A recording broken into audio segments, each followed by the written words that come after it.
Uh, our guide for this is a poem called Infinitesimal Okay. by Pseudo Vanderwit.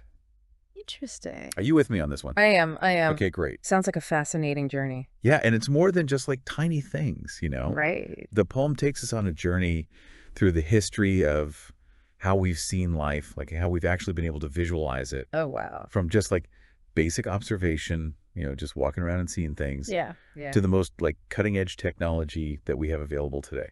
Fascinating. So the poem opens by talking about old biology. What Oh. does that make you think of? Old biology. Well, I imagine it's referring to the time before we had, powerful microscopes. When scientists could only study like the visible structures in the organisms, the things you could see with the naked eye. Right. I can see how that would be like a huge barrier Oh, to absolutely. understanding things. Huge. So the poem then takes us on this like shrinking journey Okay. right down through the orders of magnitude. Okay.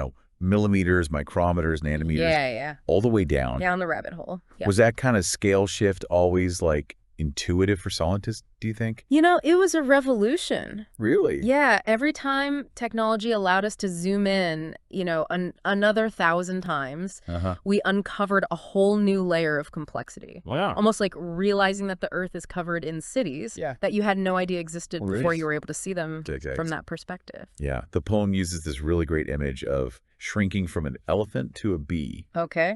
to a microbe's trail. Oh, wow. I like that image a lot. That jump from bee to microbe, though, I mean, that must have been a shock for scientists back then. Absolutely. Right. Suddenly, a whole universe of microscopic life was visible. Wow. And the realization that these tiny organisms could cause disease, Oh, yeah. ferment food, Uh-huh. contribute to the Earth's atmosphere, it completely changed our understanding of life.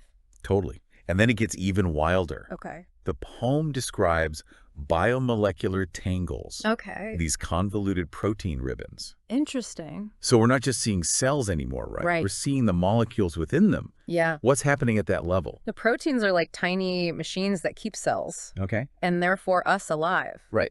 And the way a protein folds into a specific three-dimensional shape determines its job. Okay. Some proteins act like couriers transporting molecules around. Oh, interesting. Others are like construction workers building and repairing tissues. All right. And some even act as like defenders, identifying and destroying harmful invaders like viruses. Wow. It's amazing how something so small can be so complex. Oh, absolutely. And the poem keeps zooming in all the way to the attoscale, Right. where we see individual atoms. Which was only possible because of technologies like the electron microscope. Oh, right. Which uses a beam of electrons instead of light to magnify objects. Okay. And that's how we started seeing atoms in motion. Wow. Not just static images, which is a huge leap forward. Yeah. So the poem concludes with this line, Homo to the pyramids best. What are your thoughts on that?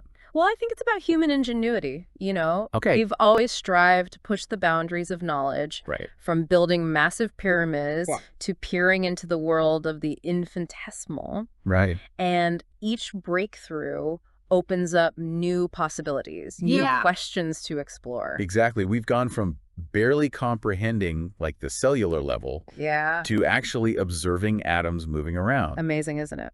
It really is. This poem really captures the wonder of that journey. It does. It really does. It makes you wonder, if we can see atoms now, what's the next frontier? Right. What will be the next infinitesimal that expands our understanding of the universe? That's the question, isn't it?